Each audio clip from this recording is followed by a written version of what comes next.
그래서 부천 입장에서는 꽤 아이러니한 득점 장면이기도 했습니다. 중앙을 타이트하게 잡으려고 했지만 측면 전개에 의해 이게 흔들리면서 최종적으로는 인천의 중앙 미드필더한테 중앙에서 이 정도의 공간을 허용하면서 실점하게 됐으니까요.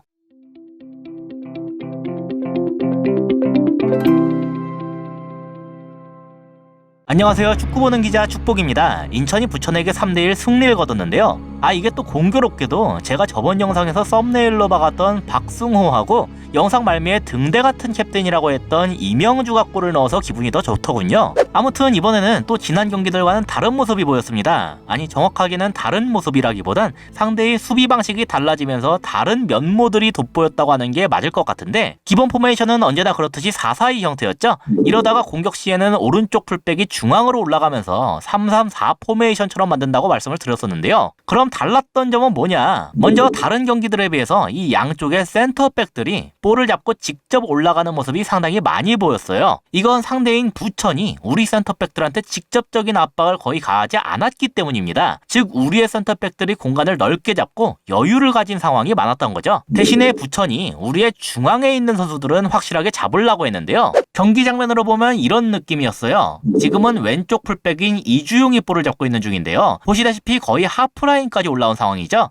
반대로 말하면 부천의 전방 선수들은 이주용이 여기까지 올라오더라도 압박을 가하지 않았다는 뜻이 됩니다. 대신에 부천 5-3-2 형태의 최전방 투톱 모습만 봐도 알 수 있듯이 이들이 인천의 중미들을 잡아내고 있고 3명이 그 뒤를 받쳐주는 모양새를 취하고 있기 때문에 왼쪽 중미로 나선 민경현이 측면으로 벌리고 최전방의 박승호가 여기까지 내려와 가담을 하더라도 여기 지역에 있는 선수들은 모두 잡아낼 수가 있었어요. 그래서 핵심은 결국 이거죠. 원래는 박승호가 내려와서 가담하는 것을 최후방의 센터백이 올라와서 잡아줘야 됐고, 그렇기 때문에 왼쪽 윙어에게 1대1 대결 구도를 허용할 수밖에 없었는데, 부천은 굳이 센터백이 올라오지 않더라도 중미들이 이걸 잡아줄 수가 있는 구조이기 때문에 인천의 최전방 선수들한테 그런 1대1 대결 구도를 허용하지 않을 수가 있게 됐다. 그래서 인천은 최근과는 다른 과제를 안게 되었습니다. 원래는 여기 측면 후방 지역을 누가 가서 먹어주냐, 오른쪽은 김명순이 슬쩍 벌리면서 먹어주고 왼쪽에서는 예전엔 박승호가 내려왔었는데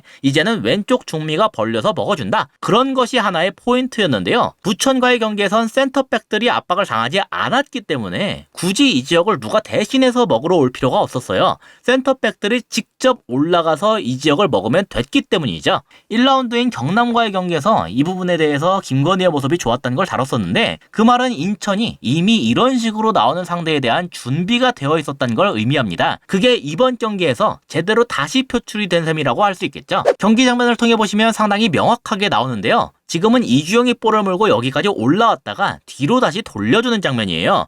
그러니까 방금까지는 인천 기준 왼쪽에서 볼을 잡고 있었단 얘기죠. 그래서 부천의 전방 선수들도 기본적으로 여기에 쏠리게 되었는데요. 이러니까 반대편인 김건희한테는 직접 전진할 공간이 생겼습니다.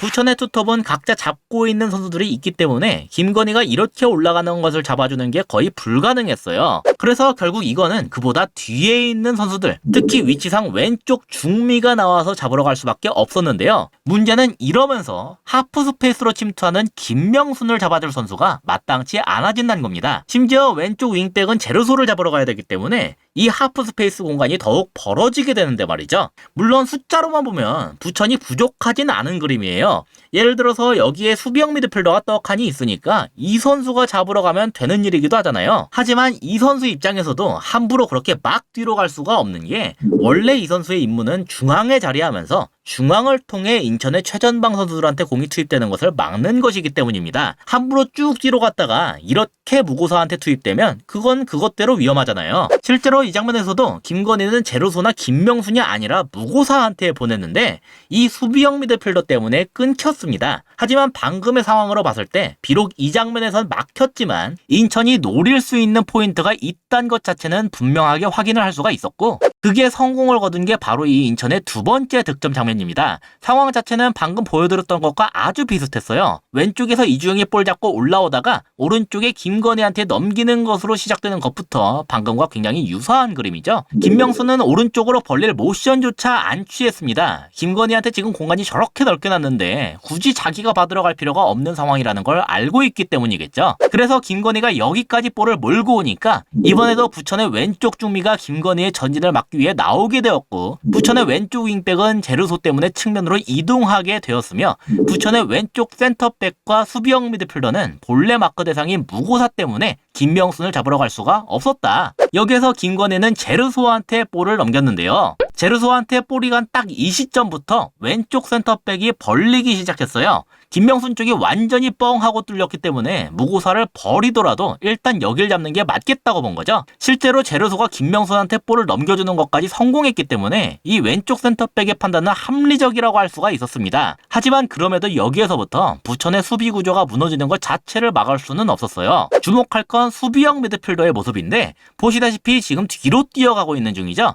왼쪽 센터백이 김명순과 1대1로 붙는 상황이기 때문에 혹시라도 얘가 뚫릴 경우를 대비하기 위함이에요. 보시다시피 다른 수비수들은 모두 인천의 다른 공격진에 의해 1대1로 묶여있기 때문에 왼쪽 센터백이 뚫리게 되더라도 여기로 추가적인 지원을 할 수가 없었거든요. 다만 아까 이 수비형 미드필더가 중앙 지역으로 통하는 패스를 막는 임무를 맡고 있다고 했죠. 따라서 여기에서 김명순한테 볼을 넘겨주자마자 중앙으로 치고 들어오는 제르소와 원래부터 중앙에 있었던 이명주의 전진을 막을 선수가 사라지게 됐습니다. 그래서 김명순이 중앙으로 들어오는 제르소한테 다시 넘기니까 이런 그림이 됐어요. 그나마 제르소의 전진까지는 이 수비형 미드필더가 다시 나와서 어떻게 저지를 해볼 수가 있었는데, 이 지역에 새롭게 추가된 이명주까지는 막을 도리가 없었던 거죠. 공간이 꽤 넓었기 때문에 이명주가 잡자마자 바로 때리지도 않았어요. 오른발로 한 차례 잡아놓고 왼발로 정확하게 때리면서 넣더군요. 그래서 부천 입장에서는 꽤 아이러니한 득점 장면이기도 했습니다. 중앙을 타이트하게 잡으려고 했지만 측면 전개에 의해 이게 흔들리면서